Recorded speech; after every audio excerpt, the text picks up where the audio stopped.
Welcome back to Comprehension. This video is about dictionary comprehensions. It's a concise way to create dictionaries. Common ways to use this include functionality similar to map and filter. Map similarity, you have a dictionary mapping 1 to A, 2 to B, 3 to C. You go nums equals K times 2 colon V for KV and nums.items, and then that doubles every key.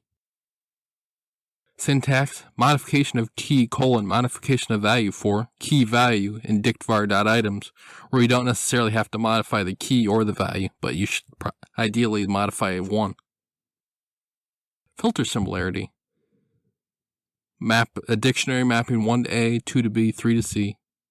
Nums equals K colon V for KV and nums.items if K is even. And then that takes out every key that's not even, and you're left with just 2 mapped to B. Syntax, key colon value for key value in dictvar.items if condition. And here again, you could optionally manipulate the key value at the start, but you don't have to.